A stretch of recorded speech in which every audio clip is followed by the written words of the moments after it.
Here is Colonel Doug McGregor, a former senior advisor to the Secretary of Defense. Thank you for joining us. Why do you think Putin is doing this? What is his end game? Well, Vladimir Putin is carrying through on something that he's been warning us about, at least for the last 15 years, which is that he will not tolerate U.S. forces or their missiles on his borders, much as we would not tolerate Russian troops and missiles in Cuba. And we ignored him, and he finally acted. He was not going to allow Ukraine under any circumstances to join NATO. And what's happened now is that the battle in eastern Ukraine is really almost over. All the Ukrainian troops there have been largely surrounded and cut off. You have a concentration down in the southeast of 30 to 40,000 of them. And if they don't surrender within the next 24 hours, I suspect that the Russians will ultimately annihilate them. That's why Zelensky is meeting with Putin's representatives right now. The game is over.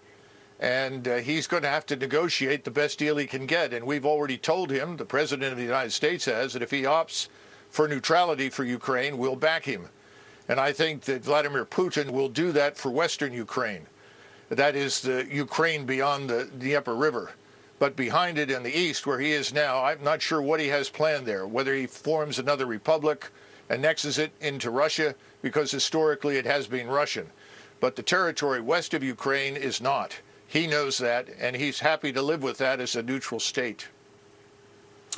I am not a military expert. I'm not even an expert on geography. But if he takes Ukraine and Ukraine abuts Poland, then he's going to have a NATO country abutting him. So if that's what he doesn't want, then isn't he going to just have to keep going until he runs out of NATO countries? I guess I should say it again. He has no interest in crossing the Dnieper and heading west to the Polish border. I think you're going to find from these negotiations he's quite willing to neutralize that territory on the Austrian or the Finnish model. Right now, Russia already touches Estonia and part of Latvia. White Russia, of course, touches Lithuania. He's not interested in going to war with us, and he has an army that's too small for that purpose. And he knows it. His economy is smaller than that of South Korea's. So this is not something that he's looking for. We are imputing to him things that he does not want to do in our usual effort to demonize him and his country.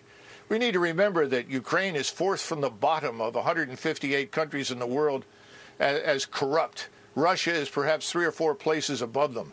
This is not the liberal democracy, the shining example that everyone says it is. Far from it. Mr. Zelensky has jailed journalists and his political opposition. I think we need to stay out of it. The American people think we should stay out of it. The Europeans think we should stay out of it. And we should stop shipping weapons and encouraging Ukrainians to die in what is a hopeless endeavor. So when you say stay out of it, you mean no sanctions, no military aid, just let Russia take the portion of Ukraine they want to take? Yes, absolutely. I see no reason why we should fight with the Russians over something that they have been talking about for years. We simply chose to ignore it. And more important, the population there is indistinguishable from their own. You know, the thing that's so disturbing is that on the one hand, we will not send our forces to fight, but we are urging Ukrainians to die pointlessly in a fight they can't win. We're going to create a far worse humanitarian disaster than anything you've seen thus far if it doesn't stop. Thank you for joining us.